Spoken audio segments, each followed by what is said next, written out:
Drépanocytose, taux de prévalence à 18,5% dans le sud et sud-est. À Madagascar, 10% de la population sont génétiquement dotés d'une hémoglobine anormale, baptisée hémoglobine S à la naissance, dont 1 à 2% en présentent les symptômes.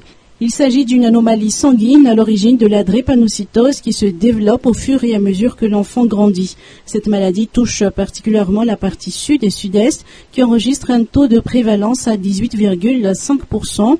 Une enquête effectuée dans cette partie de la Grande Île a montré que 95 sur 1000 enfants drépanocytaires ont trouvé la mort.